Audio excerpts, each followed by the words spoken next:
Good afternoon, everyone. Look, I'd like to speak to you today about Precision Pastoral, give you an insight of how the company started, where its roots began from, the involvement that Ninti's had with the projects going through, and also show you the actual product that we produce and are looking to commercialise early next year. But first, I'd just like to wind the clock back to 2006 to start with. I had the pleasure of being first introduced to Jan Ferguson and Mark Ashley at a field day at Parachilna in South Australia. At that stage, I was working for a company that Cord Engineering that I was a founding member of. We're an IT-based company looking to find a use for automation in the livestock industry. And through this process of meeting Jan and Mark, we discovered that Ninti and Cord had a lot of common interests, and that a partnership could be formed there.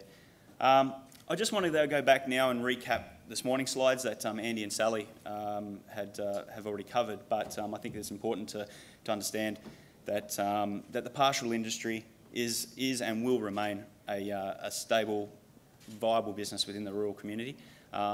It pretty much shapes how Australians, I think, believe and conceive that what rural Australia is all about, and I'm very proud to be a part of that.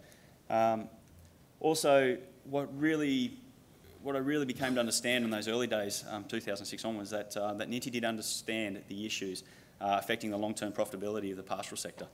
They, through the work that I was able to witness of the through the Desert Knowledge program, of the Water Smarts program, really drove home to me that Ninti understood that there was a cost price squeeze happening with producers.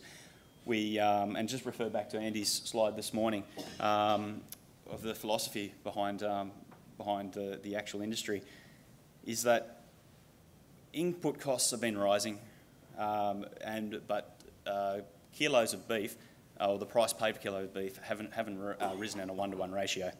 So for the sector needs to do two things. It needs to obviously drive its costs down, but also increase production. When you drive costs down, you can only drive costs so far. You will become a point where you'll be the most efficient, and then prices will then rise. So the only way to have a really big impact on the profitability of these businesses is that we have to increase production.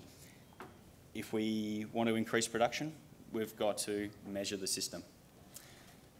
So two ways that this was identified this could actually happen was that the 21CP project was already looking at telemetry, so using telemetry to monitor water sources of cattle. That is one of the single greatest costs to the pastoralists, is actually supplying cattle with water, whether it's actually install of the infrastructure or just purely monitoring it on a day-to-day basis, driving around their properties, which may be a 500k bore run, doing that 3 times a week. That becomes a very expensive exercise, especially with the cost of diesel rising. The technology was identified that it could really help to just get that information back onto your computer, check it in the morning, and be able to do 1 bore run a week instead of 3, and then respond to any problems that may occur on your morning run. So it actually meant that the waters were monitored more frequently. Rather than being monitored only 3 times a week, they were now monitored every day. So that's a really big pickup also from an animal welfare practice. But the other side is that we really needed to increase production from the livestock asset. And when working with Ninti in the early days, I was able to attend a few field days that they were hosting, and I was really impressed with the Water Smart project.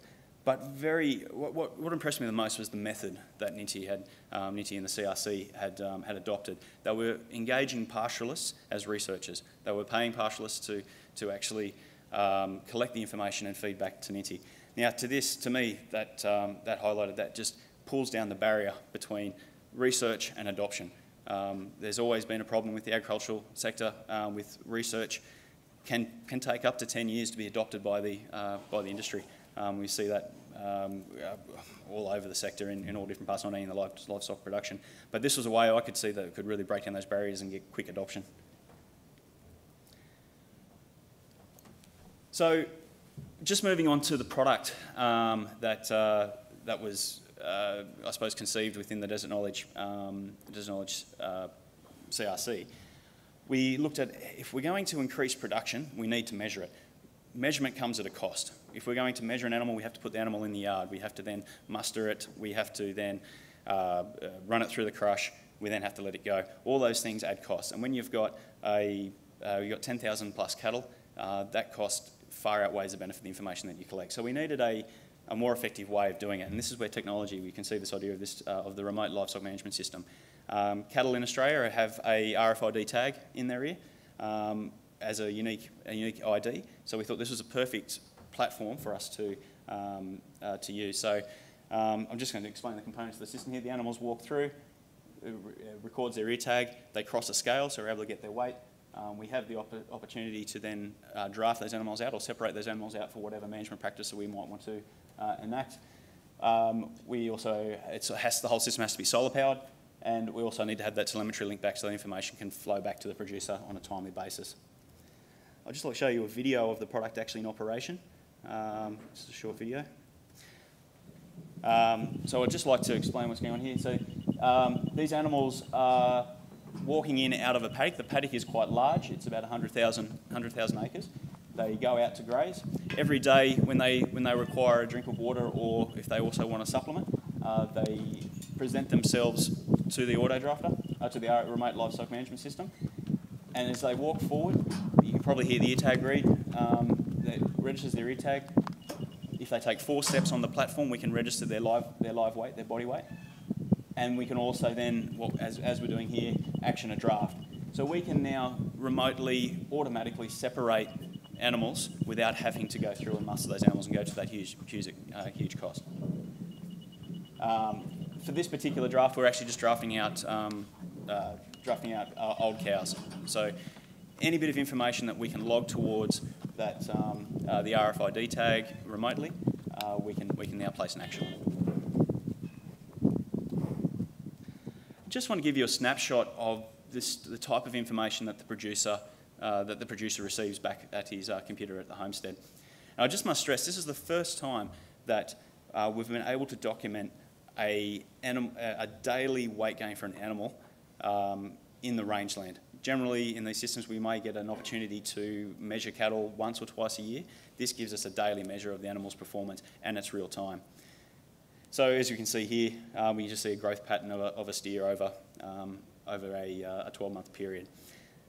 With this information, we can now overlay other bits of other key indicators. So as you can see, the bar graph there is actually indicating rainfall. So now we can actually identify what the actual effect of rainfall is on live weight gain of the cattle. This is very important because then we can really start to put prediction models in place. Forward contracting really opens up a whole new marketing exercise that producers haven't actually had in the rangeland been able to adopt.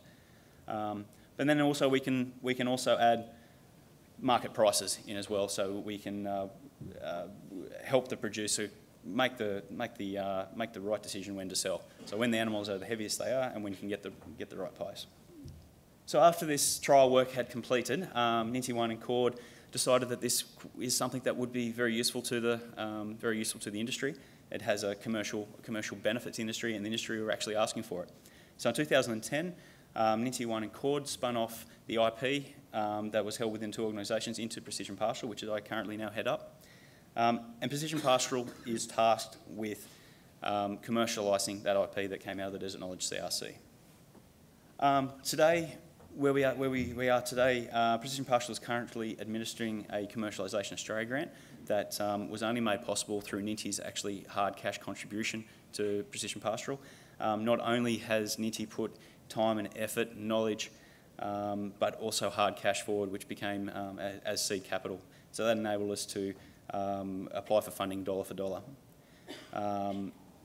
Currently we have about 12 pre-commercial systems successfully being trialled on 8 properties across northern beef, and these are in their last stages and performing extremely well. Precision Pastoral is currently creating new online software tools to assist in on-farm management decisions, whilst also participating in the next generation of research being undertaken by the REP CRC. And I just would like to take this opportunity to express my thanks to the Ninti board and to Ninti organisation as a whole. Without their vision and their help and their financial backing, Precision Pastoral wouldn't exist today. So thank you very much.